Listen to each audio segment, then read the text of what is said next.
Assalamualaikum warahmatullahi wabarakatuh.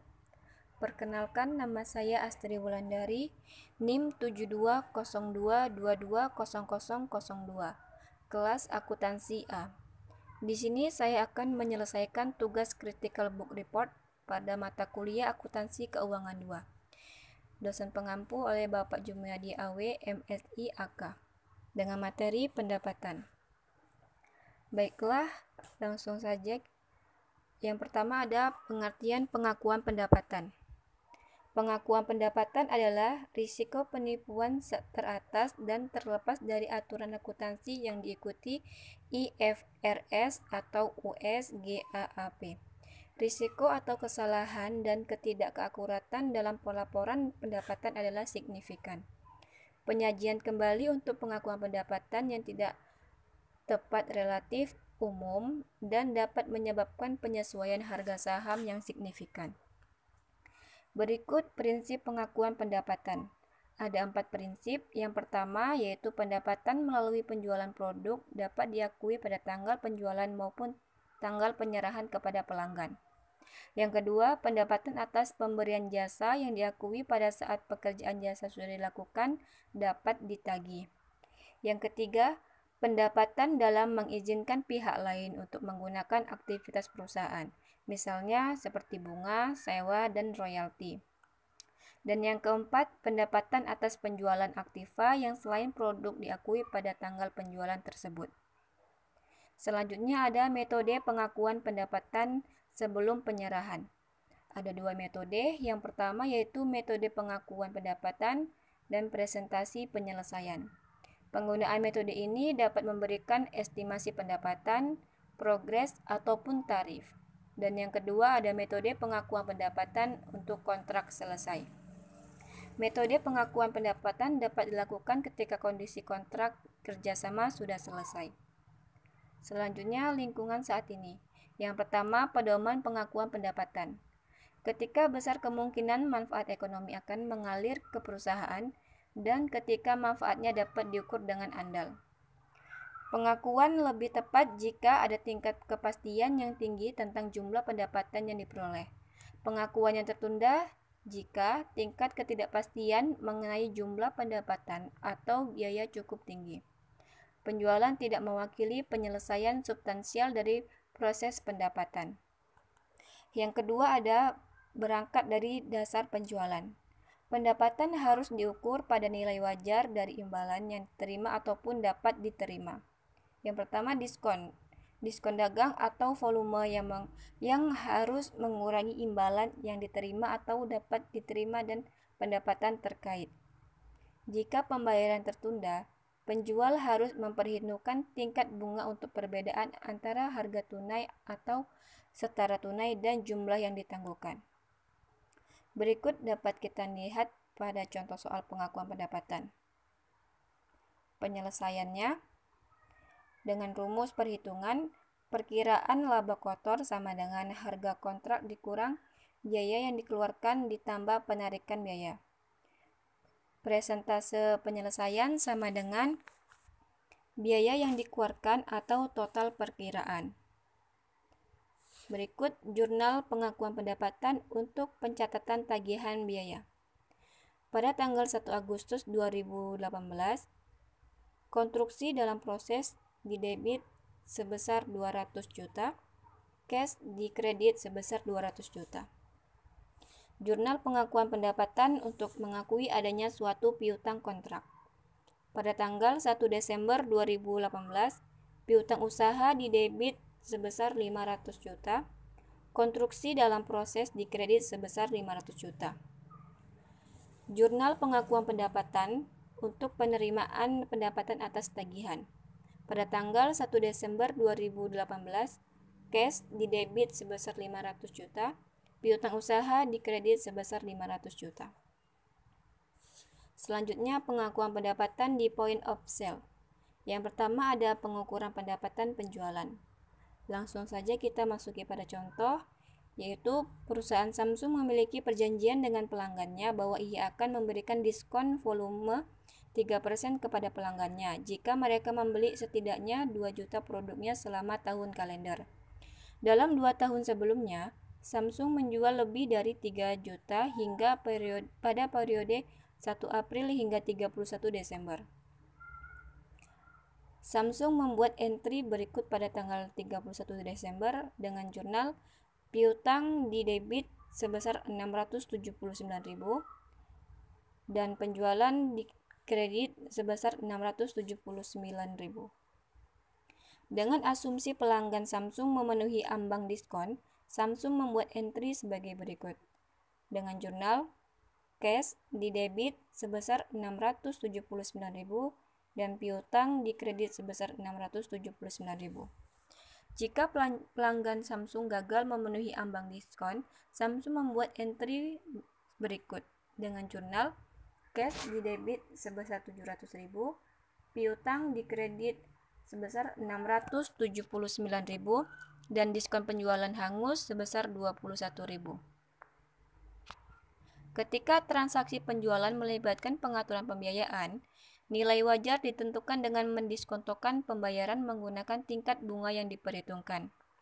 Tingkat bunga yang diperhitungkan lebih dapat ditentukan dengan jelas dari keduanya.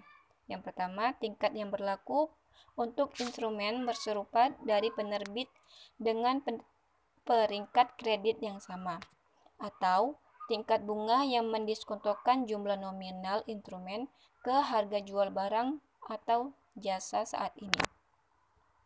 Selanjutnya yang kedua ada pengakuan pendapatan penjualan. Dua metode pengakuan pendapatan yang mungkin tersedia ketika hak pengembalian menghadapkan penjualan pada risiko kepemilikan yang berkelanjutan. Yang pertama, tidak mencatat penjualan sampai semua hak pengembalian telah kadaluarsa. Dan yang kedua, mencatat penjualan tetapi mengurangi penjualan dengan perkiraan pengembalian di masa depan. Berikut contoh untuk pengakuan pendapatan penjualan. Pesido penjual $300 peralatan laser pada tanggal 1 Agustus 2011 dan hanya mempertahankan risiko kepemilikan yang tidak signifikan. Pada tanggal 15 Oktober 2011, $10.000 dapat dalam bentuk peralatan dikembalikan. Maka jurnalnya 1 Agustus 2011, piutang usaha di debit sebesar $300.000, penjualan di kredit sebesar $300.000. Dan pada tanggal 15 Oktober 2019, jurnalnya retur dan potongan penjualan di debit sebesar $10.000 dan piutang usaha di kredit sebesar $10.000. Selanjutnya ada pengakuan pendapatan atau kontrak jangka panjang. Dua metode akuntansi untuk kontrak konstruksi jangka panjang. Yang pertama, metode presentasi penyelesaian, dan yang kedua, metode pemulihan biaya atau zero profit. Alasan untuk menggunakan akuntansi presentasi penyelesaian adalah yang pertama, pembeli dan penjual memiliki hak yang dapat dipaksakan. Yang kedua, pembeli memiliki hak hukum untuk meminta kinerja tertentu pada kontrak. Yang ketiga, penjual berhak untuk meminta pembayaran kemajuan yang memberikan bukti kepentingan. Dan yang keempat, akibatnya penjualan terus-menerus terjadi saat pekerjaan berlangsung. Selanjutnya ada masalah pengakuan pendapatan atau lainnya. Diikuti kriteria yang sama dengan kontrak jangka panjang untuk mengakui pendapatan. Yang pertama, itu harus dapat diukur dengan andal. Yang kedua, manfaat ekonomi kemungkinan besar. Yang ketiga, tahap penyelesaian harus dapat diukur dengan andal. Dan yang keempat, biaya harus dapat diukur dengan andal. Lebih dari satu tindakan, pendapatan diakui sebagai tindakan yang terjadi. Yang pertama, jumlah tertentu dari tindakan identik atau serupa. Yang kedua, jumlah tertentu dari tindakan yang didefinisikan tetapi tidak identik. Yang keempat, jumlah tindakan identik yang tidak ditentukan atau tindakan yang serupa. Selanjutnya ada waralaba. Pendapatan hanya jika ketika mereka membuat kinerja substansial dari layanan yang wajib mereka lakukan dan ketika pengumpulan biaya cukup terjamin. Kinerja substansial terjadi ketika pemilik waralaba tidak memiliki kewajiban yang tersisa untuk mengembalikan uang tunai yang diterima atau memanfaatkan tidak membayar wesel dan telah melakukan semua layanan awal yang disyaratkan berdasarkan kontrak. Berikut contoh untuk waralaba. Langsung saja kita masuki pada ayat jurnal. Yang pertama, jika ada ekspektasi yang wajar bahwa Tums Pizza dapat mengembalikan uang muka, dan jika layanan substansial di masa mendatang tetap dilakukan oleh Tums Pizza, maka jurnalnya cash di debit sebesar Rp10.000, wesel tagih di debit sebesar Rp31.942, dan di kredit biaya waralaba yang terima di muka sebesar Rp41.942. Yang kedua, jika kemungkinan pengembalian biaya waralaba awal sangat rendah, jumlah layanan masa depan yang akan diberikan kepada penerima waralaba minimal kolektibilitas wesel cukup terjamin, dan substansialnya lebih terjadi, maka jurnalnya cash di debit sebesar Rp10.000, wesel tagih di kredit sebesar Rp31.942, dan pendapatan dari biaya waralaba berada di kredit sebesar Rp41.942. Dan yang ketiga, jika uang muka awal tidak dapat dikembalikan, merupakan ukuran yang wajar dari layanan yang telah diberikan, dengan sejumlah besar layanan yang masih harus dilakukan oleh Tums Pizza di masa mendatang, dan kolektibilitas wesel tersebut cukup terjamin, maka jurnalnya cash di debit sebesar Rp10.000, wesel tagih di debit sebesar Rp31.942, pendapatan dari biaya waralaba di kredit sebesar Rp10.000, dan biaya waralaba yang diterima di muka di kredit sebesar Rp31.942.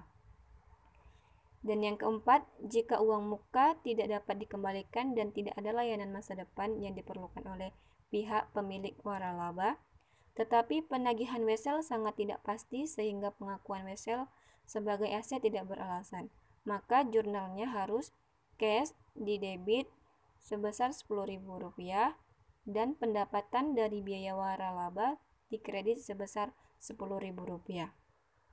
Yang kelima, di bawah kondisi yang sama seperti yang tercantum dalam kasus 4 di atas, kecuali uang muka dapat dikembalikan atau layanan substansial belum dilakukan, maka jurnalnya cash di debit sebesar Rp10.000 dan biaya waralaba yang diterima di muka di kredit sebesar Rp10.000.